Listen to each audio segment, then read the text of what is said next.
المحيض ولا تقربوهن حتى يطهرن فإذا تطهرن فأتوهن من حيث أمركم الله إن الله يحب التوابين ويحب المتطهرين سبحان ربك رب العزة عما يصفون وسلام على المرسلين والحمد لله رب العالمين۔ اب یہاں سے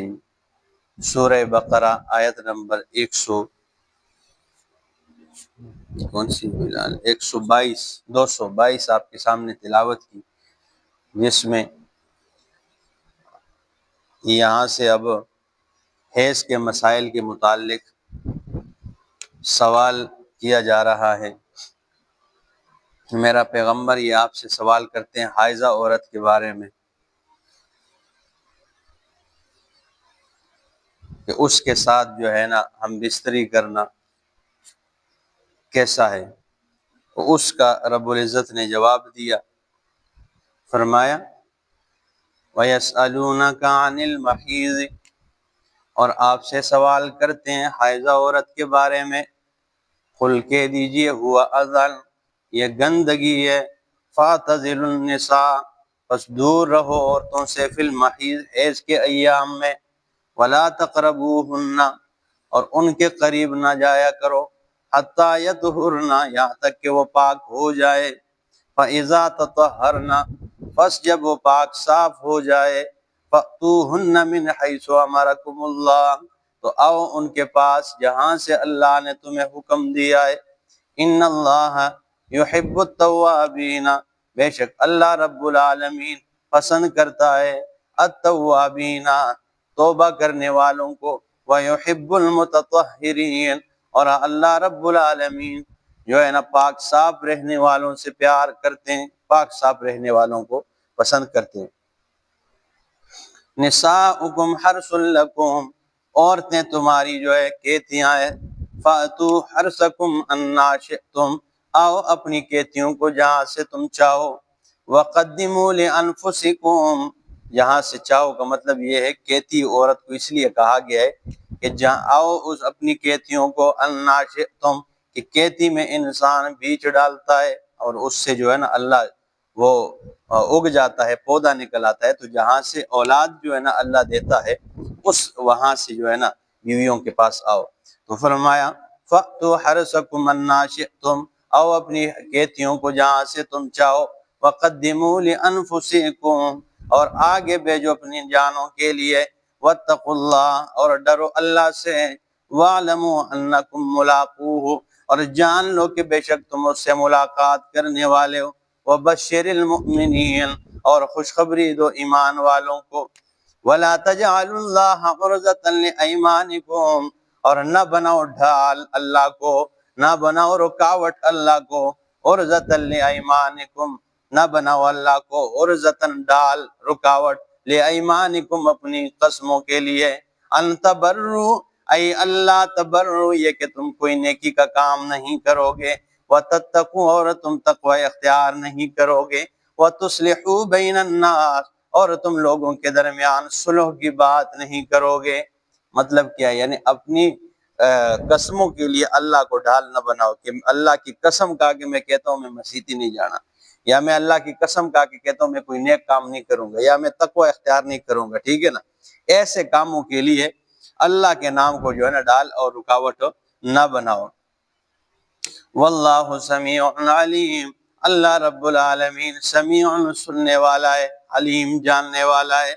لا یؤاخذکم اللہ باللغو فی ایمانکم، نہیں مواخذہ کرتا اللہ جو ہے باللغو فی ایمانکم تمہارے لغو قسموں میں، ولکن یؤاخذکم بما کسبت قلوبکم، لیکن وہ مواخذہ کرتا ہے بما کسبت قلوبکم، وہ جو تمہارے دلوں نے کیا ہے، تمہارے دلوں، ٹھیک ہے نا، نے جو کمایا ہے، کیا ہے۔ اب مطلب کیا ہے جی کہ تمہارے لغو قسموں میں، لغو قسم اس کو کہا جاتا ہے کہ انسان کی عادت بنی ہوتی ہے، ٹھیک ہے نا، ہر بات میں وہ کھانا کھا رہا ہوتا ہے اور زیادہ کہتے ہیں قسم میں کھانا نہیں کھانا، یہ قسم میں نہیں کھانا، قسم میں ایک کام کیتا، بعض لوگوں کی عادت ہوتی۔ اب یہ عادت یہ لغو قسم ہے، اس پہ جو ہے نا اللہ مواخذہ نہیں کرتا ہے، اور اس پہ کفارہ بھی نہیں، لیکن ایک برا عمل ہے، اس کو ترک کر دینا چاہیے۔ اور ایک قسم کی 3 اقسام ہے جی، قسم یمین لغو، یمین غموس اور یمین منعقدہ۔ تو لغو کا ذکر یہاں پہ ہوا ہے، اور اسی طرح منعقدہ کا ایک ہے یمین غموس۔ یمین غموس وہ قسم ہوتا ہے کہ ماضی کے کسی کام پہ بندہ قسم اٹھائے کہ یہ کام ایسے ہوا تھا اور وہ کام اس طرح نہیں ہوا ہوتا ہے، تو اس قسم پہ کفارہ تو کوئی نہیں، لیکن غموس کا مطلب ہوتا ہے غوطہ لگانا، تو اس بندے نے گناہ کے دریا میں غوطہ لگا دیا، ٹھیک ہے نا۔ تو ایک ہوتا ہے یمین منعقدہ، تو یمین منعقدہ وہ جو مستقبل کے کسی کام پہ کہ ایسا کام میں نے کرنا ہے اور قسم اٹھائے بندہ اور وہ کام نہ کرے، قسم توڑ دے، تو پھر اس پہ جو ہے نا آئے گا کفارہ آئے گا، ٹھیک ہے نا۔ اگر قسم کسی نیک کام پر اٹھائی ہے کہ یہ کام میں نہیں کروں گا، مطلب میں کل مسجد نہیں جاؤں گا، تو وہ قسم کو توڑ دے اور قسم کا کفارہ دے دے۔ اور اگر ویسے کسی کام کا کہ میں یہ کام کروں گا اور نہیں کیا اور قسم ٹوٹ گئی، تو پھر اس پہ کفارہ ہوگا، ٹھیک ہے نا۔ 3 روزے رکھیں گے جی، یا جو ہے نا 10 مسکینوں کو کھانا کھلائے گا۔ اللہ اکبر۔ تو فرمایا لا یؤاخذکم اللہ باللغو فی ایمانکم، اللہ مواخذہ نہیں کرتا تمہارے لغو قسموں میں، ولکن یؤاخذکم بما کسبت قلوبکم، لیکن وہ مواخذہ کرتا ہے اس پہ جو تمہارے دلوں نے کیا ہے۔ واللہ غفور حلیم، اللہ رب العالمین غفور بخشنے والا، حلیم بردبار ہے۔ للذین یؤلون من نسائہم، ان لوگوں کے لیے یؤلون من نسائہم جو ایلا کرتے ہیں اپنی بیویوں سے، اپنی عورتوں سے، تربص 4 اشہر، 4 تربص و انتظار کرے، 4 اشہر 4 مہینے، 4 مہینے انتظار ہے، ٹھیک ہے نا۔ ایلا مسئلہ کیا ہے جی؟ کہ کوئی بندہ قسم اٹھائے کہ میں 4 مہینے اپنی بیوی کے پاس نہیں جاؤں گا، یا 4 مہینے سے زیادہ، مطلب سال تک نہیں جاؤں گا، کوئی بھی 4 مہینے یا 4 سے زیادہ، تو اگر 4 مہینے پورے ہو گئے تو بیوی پہ طلاق پڑ جائے گی۔ اور اگر اس نے 4 مہینے سے کم کی قسم اٹھائی کہ میں 2 مہینے نہیں جاؤں گا یا 3 مہینے نہیں جاؤں گا، تو اگر 2 مہینے یا 3 مہینے پورے ہو گئے تو چلو اس کی قسم پوری ہو جائے گی، وہ پھر اس کے بعد بیوی کے قریب جا سکتا ہے۔ لیکن اگر 2 مہینے جہاں تک قسم اٹھائی ہے اس سے پہلے بیوی کے قریب چلا گیا تو اس کی قسم ٹوٹ گئی، پھر وہ قسم ٹوٹنے کا کفارہ ادا کرے گا۔ اور اگر 4 مہینے کی قسم کھائی یا 4 سے زیادہ، 4 مہینے پورے ہو گئے تو بیوی پہ طلاق پڑ جائے گی۔ ہاں اگر اس کے درمیان جو ہے وہ واپس ہو جائے، ٹھیک ہے نا، اور وہ جو ہے نا اس کے ساتھ رجوع کرنا چاہے تو پھر جو ہے نا کر سکتا ہے۔ آگے بات آ رہی ہے، فرمایا